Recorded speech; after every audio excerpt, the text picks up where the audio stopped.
Blessed are those with custom-made golf clubs and the time and the ability to use them well. Blessed are those who live the lives of people in financial planning ads, sailing, dancing without a care in the world.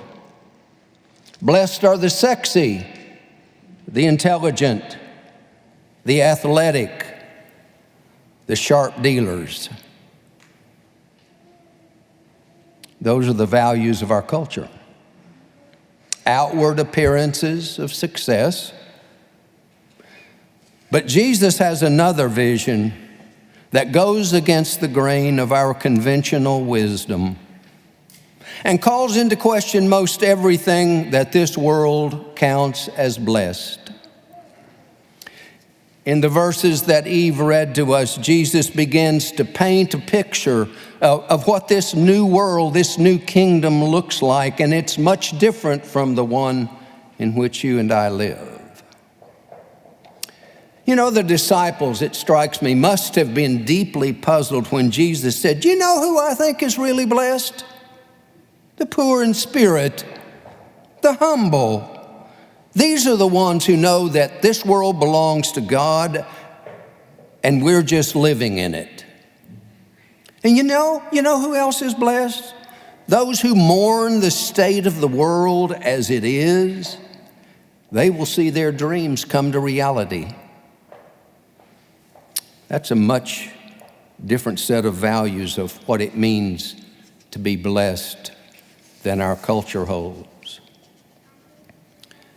And so you and I, the disciples of the 21st century, as well as the disciples of the first century, face a choice to choose our reality. The world's way or Jesus's way, because Jesus comes and turns everything upside down. Everything upside down to what we usually think. An important thing to notice about these 12 verses we call the Beatitudes is that the conditions that Jesus describes as blessed are not actions required of us in order to receive blessing. No. Rather, they reflect realities in which believers find themselves, realities that result, according to Jesus, in states of blessedness. For example, when we find ourselves in the condition of being poor in spirit, we're blessed. Jesus promises that the kingdom of God will be ours, and it's not something you and I need to go out and look for, but when it happens to us, and it will, then we are blessed. It will if we were faithful followers of Jesus. Let's be clear, Jesus is not suggesting that we intentionally seek to be poor in spirit, grieving, or meek, not even that we hunger and thirst after righteousness, that we be merciful, that we are pure in heart or peacemakers. We're not to go looking for persecution. The Beatitudes are not prescriptions for how we are to live, but rather descriptions of the realities that occur when we follow Jesus faithfully. Jesus says, you're blessed when you focus on me. When you're mourning, I am there. When you're being persecuted, I'm with you. If we base our blessedness on the things that our world values, eventually we will lose them and have nothing left. It's all about choosing our reality. Andre Trocme and his little congregation chose a different reality than the prevailing culture. Andre was the pastor of the Protestant church in Luchambon, France. And at the outbreak of World War II, Jewish families began arriving at the town's small train station seeking refuge from the Nazi horrors. The French government, collaborators with the Germans, banned the harboring of Jewish refugees. However, under Andre's leadership, the church defied the law of the land and began offering refuge to any Jew who came to their village. They welcomed Jews into their homes. They fed, they clothed them, they provided money and forged IDs. They educated their children, even as the French government grew more and more suspicious. No resident of Le Chambon ever turned away, denounced, or betrayed a single Jewish refugee. They saved more than 5,000 Jewish refugees from the Holocaust. Andre, the pastor, said this about his little church's actions: "We did it because we wanted to be with Jesus." Imagine that. They chose a different reality. They wanted to be with Jesus. Blessed? I think so. If we seek to follow Jesus faithfully, something will lead us to experience what it means to be blessed in the way Jesus speaks about here. It's about doing justice, loving kindness, and walking humbly with God, the prophet reminds us. So, what could that look like in the year 2026 in Charlotte, North Carolina, USA?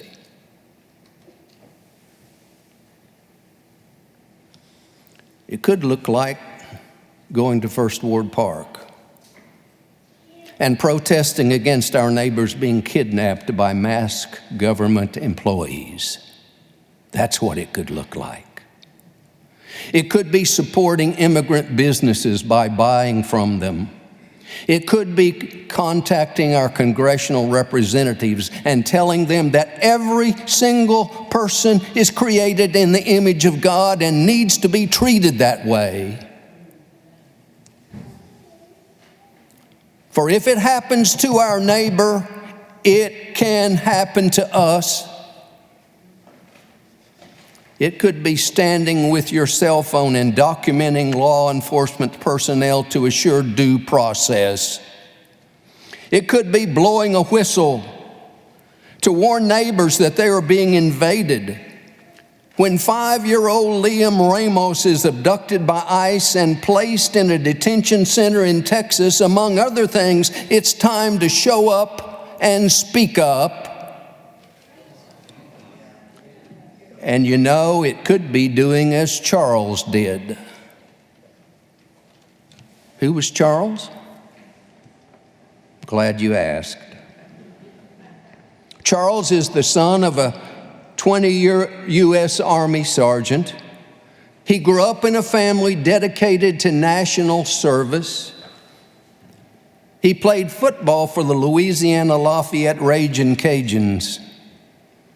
Played cornerback for the Chicago Bears.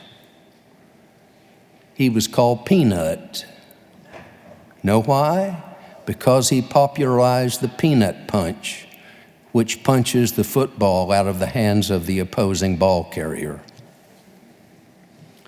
Charles' defensive coordinator at the Bears was a coach by the name of Ron Rivera. Some of you may have heard of him.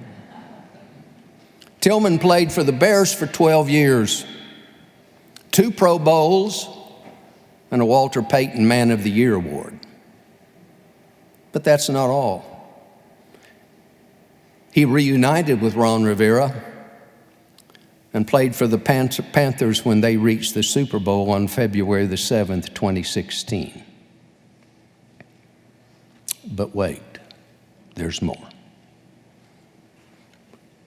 Charles's degree is in criminal justice, and after retiring from the FBI, or retiring from the NFL, he joined the FBI. Loved his work, the people he worked with.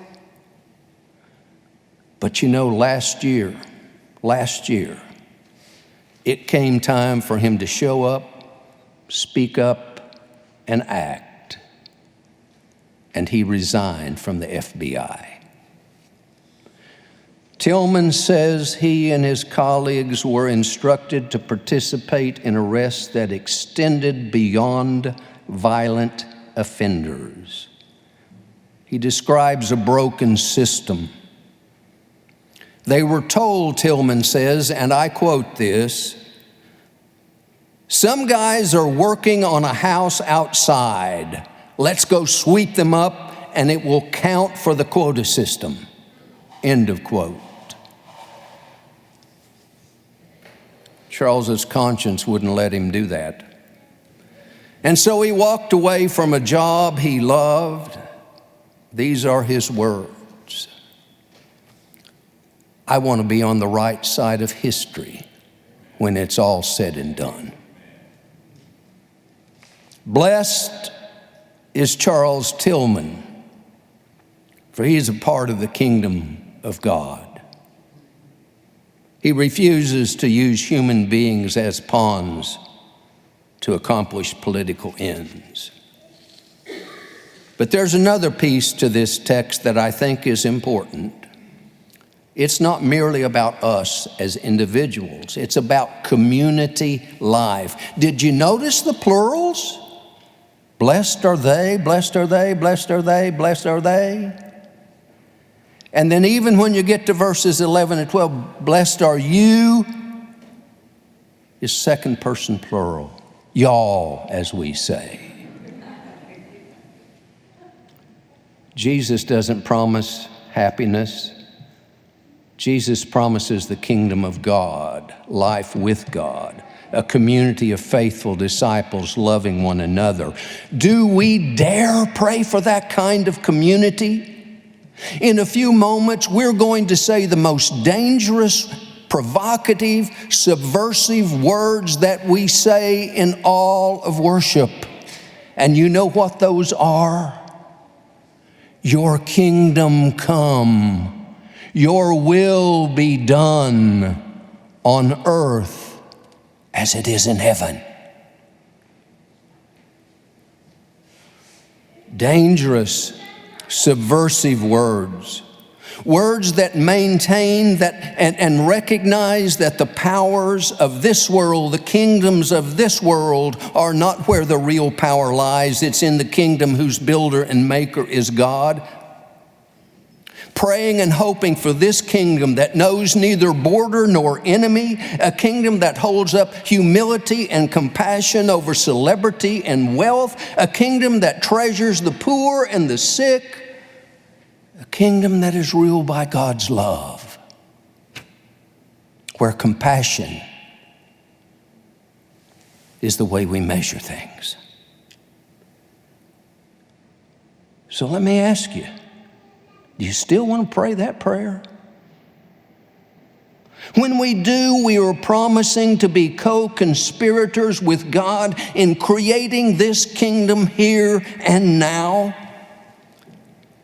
If that is our prayer, we cannot keep our faith safely personal and private. It's Jesus' prayer, the one he taught us to say by heart, not by head, but by heart, with our hearts, through our hearts. To be blessed as a part of God's kingdom is seeing the world from a much different perspective, a much different reality. So let me ask you, will you choose the kingdom of God and not the kingdom of this world?